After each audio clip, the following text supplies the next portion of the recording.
சிறுவர்கள் இருப்பாங்க, வயசானவர்கள் இருப்பாங்க. இவர்களுக்கு இந்த தொல்லைகள் இதெல்லாம் உங்களுடைய இதயத்தை பாதிக்குமா இல்லையா? இதெல்லாம் உங்களுக்கு தேவையற்ற ஒரு இடைஞ்சல் கொடுக்குமா இல்லையா? அப்ப இரவு நேரங்கள் எல்லாரும் தூங்குற நேரத்தில் இப்படி விழிச்சிருக்கிற நேரத்தில் ஒருத்தர் செய்யறான், ஒரு பயானை கேட்கறான் அல்லது ஒரு தேவையான ஒரு சேர்த்து கேட்கற பிரச்சனை இல்லை. மக்கள் உறங்குகிற நேரத்தில் மக்களுக்கு தொல்லை தர்ற மாதிரி வெடிக்கிறது, மக்களுக்கு தொல்லை தர்ற மாதிரி டிவியில் சவுண்ட் வச்சு கேட்கறது. இவன் உண்மையான முஸ்லீமா இருக்க முடியுமா? அப்ப உண்மையான முஸ்லிம் சிறந்த மனிதன் யார் என்று கேட்டால் அவனுடைய நாவாலும் கருத்தாலும் பிற முஸ்லிமுக்கு அவன் தொந்தரவு தரக்கூடாது என்று நபிகள் நாயகம் ஸல்லல்லாஹு அலைஹி வஸல்லம் சொல்லி காட்டுறாங்க. அதே மாதிரி ஒருத்தர் என்ன செய்யறாரு, அவர் துழுகிறாரு, அவர் ஒரு குறிப்பிட்ட வகையில நல்ல தூய்மையான ஆடை உடுத்துறாரு, இறைவனை நம்பி இருக்கிறாரு. இது மட்டும் இல்ல, அவர் ஒரு ஆள்கிட்ட கடன் வாங்கியிருப்பாரு என்றால் அதை ஒழுங்காக திருப்பி செலுத்தணும்.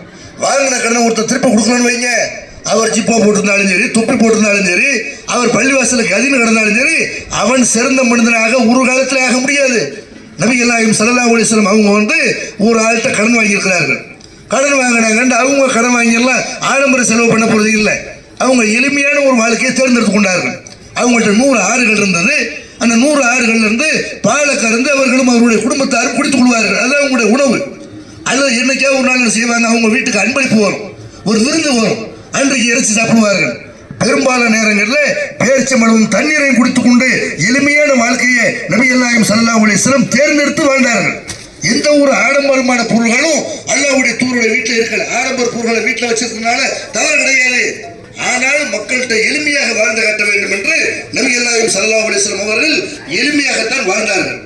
அந்த நபிகள் நாயகம் ஸல்லல்லாஹு அலைஹி வஸல்லம் யாரோ ஒரு ஆளுக்கு ஒரு சக்காத்து கேட்டு வந்திருப்பாரு, ஒரு போருக்கு போகணும்னு வாகனம் கேட்டு வந்திருப்பாரு. இதுக்காக ஒரு ஆள்கிட்ட கடன் வாங்கியிருக்கிறாங்க. கடன் வாங்கி அவர்கிட்ட ஒரு ஒட்டகத்தை வாங்கியிருக்கிறாங்களா, வாங்கி மறந்துட்டாங்க போல இருக்குது. அதை கடன் கொடுத்தாங்க. என்ன செய்யறாருன்னா ரோட்ல விட்டு கேட்கிறாரு. கடுமையான முறையில் அல்லாஹ்வுடைய தூதருடைய மதிப்பு தெரியாமல், மரியாதை தெரியாமல், அவர் ஒன்றும் முஸ்லீம் அல்லாத இருந்திருக்கலாம், அல்லது ஒரு கிராமவாசியாக இருந்திருக்கலாம். அவங்களுக்கு எப்படி அடுத்தவர்கள்ட்ட பேச வேண்டும் என்று தெரியாமல் இருக்கு. கடுமையாக அவர்கிட்ட பேசுற உடனே அப்ப சகாபாக்களை கொந்தளிக்கிறாங்க. அல்லாஹ்வுடைய தூதர், ஒரு நாட்டுடைய அதிபர், எப்படி இந்த மாதிரி பேசலாம்னு கோபப்படுகிறார்கள். நம்மள என்ன செய்வோம், இன்னைக்கு கடன் வாங்கிட்டு பல பேர் என்ன செய்யறாங்க, கடன் கொடுக்கும் போது எவ்வளவு பணிவு இருந்துச்சோ, கடன் நம்ம வாங்கும் போது எவ்வளவு பணிவு இருந்துச்சோ, கடன் வாங்கும் போது இப்படி கெஞ்சி கிளறினார்களோ, அப்படி கடன் கொடுக்கும் போது கேட்டா திமிர் வந்துருது. கடன் கொடுக்கும் போது அவன் நம்ம கடன் வாங்கின மாதிரி அவன் அலைவான், பாய் போய் பார்த்து செய்யுங்க, உனக்கு கடனை கொடுங்க. போன் அடிச்சா கூட எடுக்கிறது இல்லை. அல்ல நேருக்கு நேரம் பார்த்தா கூட ஒழுங்கா மரியாதை என்கிட்ட கேட்ட கிடைக்கும், இல்லைன்னா மஞ்சள் ஓட்டி சுட்டு போயிடுவேன்.